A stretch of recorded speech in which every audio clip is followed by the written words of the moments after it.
il y a un événement. Cet événement, il s'appelle Gemma Bovary.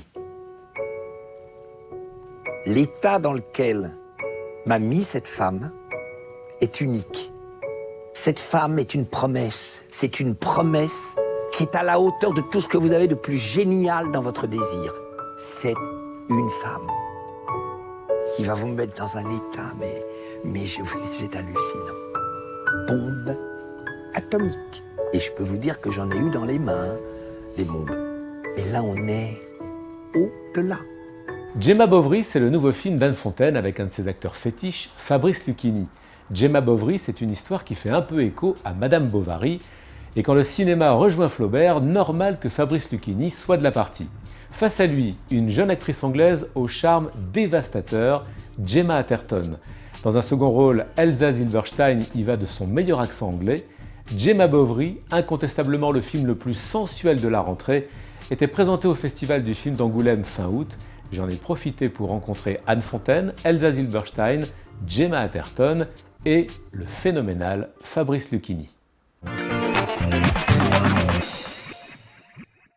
Ça fait 7 ans que je suis revenu en Normandie, que j'ai repris la boulangerie paternelle. J'ai cru trouver ici l'équilibre et la tranquillité. Flaubert fait partie un peu de mes obsessions, avec La Fontaine, avec Céline, avec Molière, avec Cioran.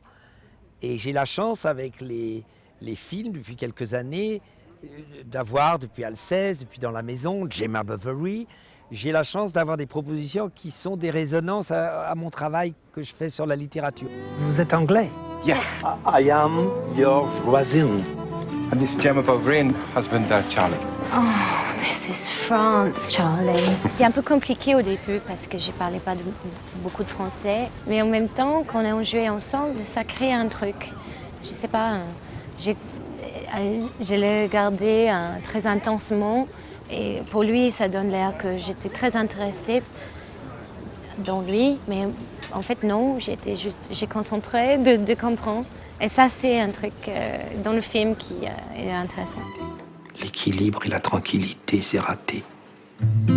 La grande qualité du film, c'est qu'au lieu de l'illustrer, d'illustrer Madame Bovary, qui ne peut être que moins bien que le chef-d'œuvre, même si les jeunes qui nous écoutent se disent « Oh, le chef-d'œuvre, ça m'a fait chier au bac !» Non, Flaubert, c'est pas du tout chiant, Par contre, au lieu de l'illustrer, et pour citer Roland Barthes, l'image ne peut pas tout. Le texte peut tout, mais l'image ne peut pas tout.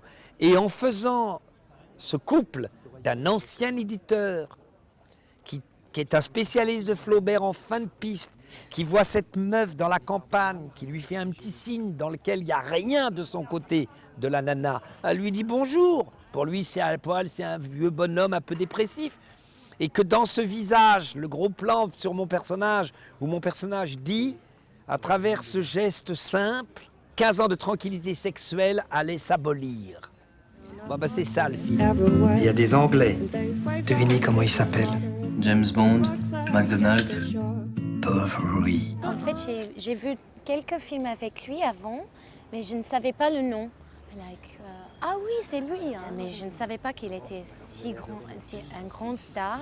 Pour moi, il était juste un autre acteur. Et c'était bien parce que c'était libre quand on travaillait.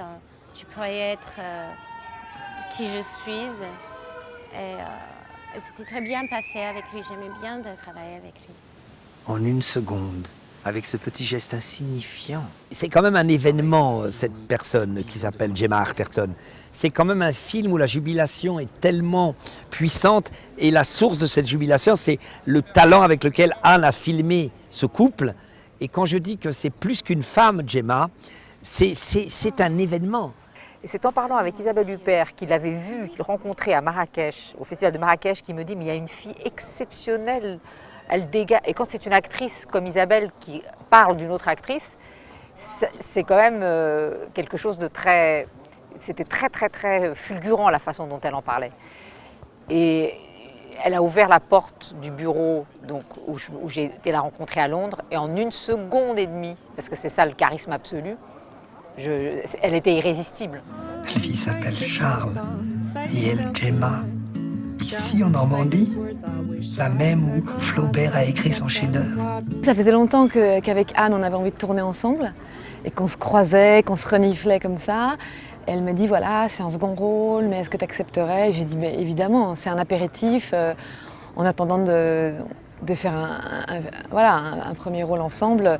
Il n'y a aucun problème. Je trouvais, ce qui compte des fois, c'est d'aller prendre un apéritif avec un metteur en scène et d'aller se sentir comme ça. Et puis le scénario était merveilleux, j'avais très envie de le faire. C'est alors que j'ai vu Hervé de Bressigny. Alors là, il s'est produit quelque chose de très étrange. À la seconde où j'ai posé les yeux sur lui, j'ai eu l'impression d'être un metteur en scène. Un metteur en scène qui venait de crier « moteur ».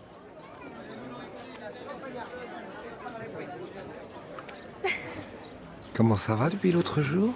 Bien, très bien, merci. Et vous, ça va? Ça va? Depuis l'autre jour? Bien, très bien, merci. Et vous, comment ça va? J'ai lu le scénario en janvier. En mars, j'ai pris un cours hyper intensif en Bretagne pendant 2 semaines. Parce qu'avant, je ne parlais pas un mot. Je ne suis pas bien avec les leçons, les profs et tout ça, les livres. Et vraiment, c'était juste parlons avec les gens. C'était comme ça que j'ai appris le français. Les gens, ils pensent que la vie à la campagne, c'est merveilleux, mais il y a énormément d'antidépresseurs à la campagne. Oui. Oui, ou alors il y a le calva. Vous voulez goûter? It's strong. It's calva.